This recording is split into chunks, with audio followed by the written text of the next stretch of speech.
स्वागत छ दिपाको भान्साघर युट्युब च्यानलमा। आज म पार्टी स्टाइलमा परवल र आलुको तरकारी रेसिपी लिएर आएकी छु। परवलको बाहिरी भागलाई यसरी कोतारेर निकाल्नु पर्ने हुन्छ। चक्कुको सहायताले मैले एक एक गरेर सबै परवलको बाहिरी भाग निकाले। त्यसपछि आलुको पनि त्यसरी नै बाहिरी भागहरू निकाल्नु पर्ने हुन्छ, बाहिरको बोक्रा तसार्नु पर्ने हुन्छ। यसरी परवल र आलुको दुवैको बोक्रा निकालिसकेपछि सफा पानीले यसलाई धुने। यसरी धुइसकेपछि चोपिङ बोर्डको सहायताले म परवलको पिस बनाउँदैछु। परवलको टुक्रा अलि मोटो मोटो बनाउँदा नै फ्राई गर्दा राम्रो हुन्छ, धेरै मसिनो पनि राम्रो हुँदैन। मैले चाहिँ यति ठुल्ठुलो पिसहरू बनाएँ। यसरी एक एक गरेर सबै परवलको पिसमा बनाउँदैछु। यसरी मोटो मोटो हल्का मोटो नै पिस बनाउनु पर्ने हुन्छ र परवलको साइडको भागलाई काटेर निकाल्नु पर्ने हुन्छ, वरपरको साइडलाई। यसरी सबै परवल काटिसकेपछि अघि बोक्रा निकालेको आलुलाई पनि म पिस बनाउँदैछु। यसको पनि हल्का मोटो नै पिस बनाउनु पर्ने हुन्छ। मैले एउटा आलुबाट 8वटा पिस बनाएँ। यसरी सबै आलुको पिस बनाउनु पर्छ, टुक्रा बनाउनु पर्छ। यति मोटो मोटो भयो भने फ्राई गर्दा राम्रो देखिन्छ, धेरै मसिनो पनि राम्रो हुँदैन। त्यसैले मैले यस्तो स्टाइलमा काटेँ र एउटा प्यानमा तोरीको तेल तताएँ। तोरीको तेलमा अघि काटेर राखेको परवल राखेर यसरी फ्राई गर्ने।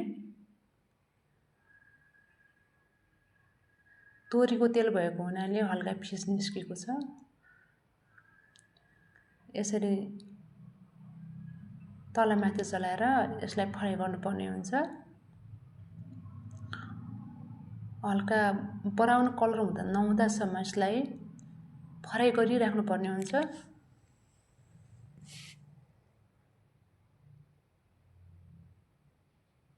यो जल्न पनि सक्छ, त्यसैले हाई फ्लेम नबनाएर मिडियम फ्लेममा नै फ्राई गर्नुपर्ने हुन्छ। यसरी हल्का ब्राउन भइसकेपछि झाँझरको सहायताले यसलाई बाहिर निकाल्नुपर्छ। यतिको भइसकेपछि अब म यसलाई निकाल्छु। धेरै कालो भएपछि जलेपछि चाहिँ मिठो हुँदैन, यत्तिकै ब्राउन भएपछि निकाल्नु पर्ने हुन्छ। यसरी एक एक गरेर मैले सबै परवललाई निकाल्छु।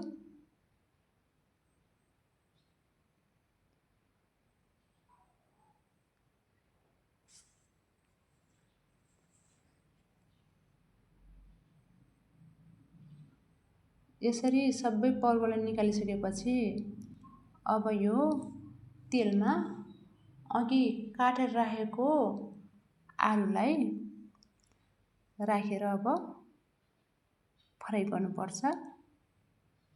आलु पनि राखेँ मैले यसमा।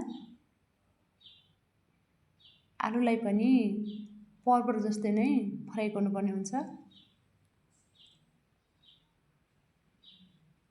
केही बेर तेलमा फ्राई गर्ने।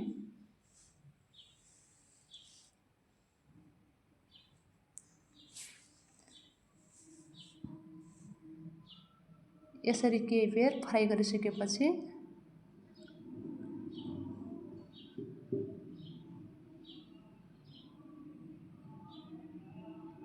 यसलाई पनि चलाउनुपर्छ तलमाथि गरेर।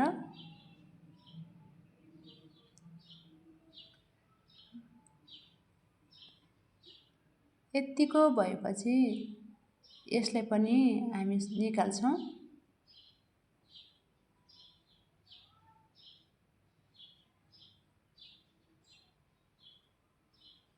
यो पनि पर्फेक्ट भएको छ। योभन्दा धेरै फ्राई गर्नु हुँदैन। अब म एउटा कडाईमा तेल राखेर तेल राख्छु।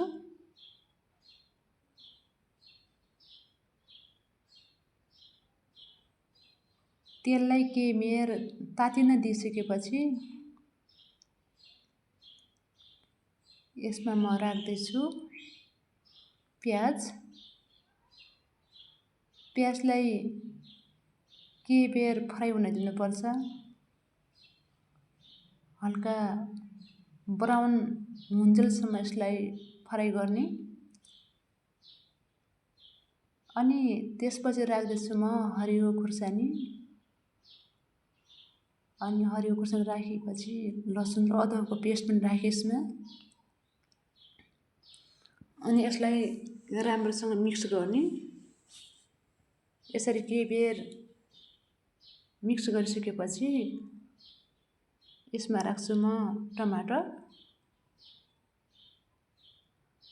त्यसलाई पनि राम्रोसँग चलाएर मिसाउने, मिक्स गर्ने।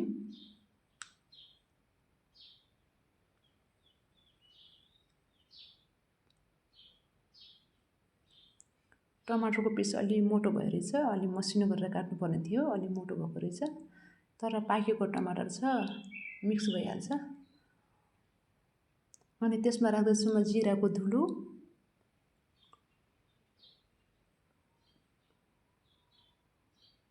अनि त्यसपछि म राख्दैछु यसमा धनिया पाउडर।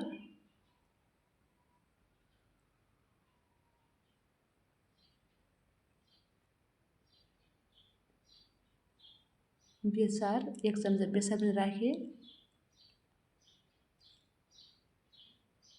त्यसपछि स्वाद अनुसार नुन राख्ने। मैले 1.5 चम्चा जति नुन राखेँ यसमा। यसरी सबै मसलाहरू राखिसकेपछि फेरि राम्रोसँग मिक्स गर्ने, राम्रोसँग चलाउने। यसरी चलाइसकेपछि म यसमा राख्दैछु थोरै पानी। थोरै पानी राखेर म यसलाई मजाले यो मसलालाई पकाउनु पर्छ।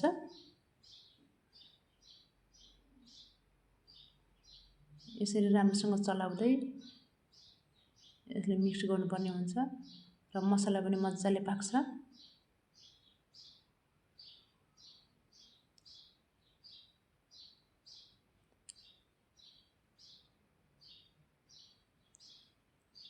यतिको मसला भइसकेपछि मैले अघि फ्राई गरेको परवल र आलुलाई राखेर एड गरिदिएँ र अब यसलाई पनि फेरि राम्रोसँग मिक्स गर्नुपर्ने हुन्छ।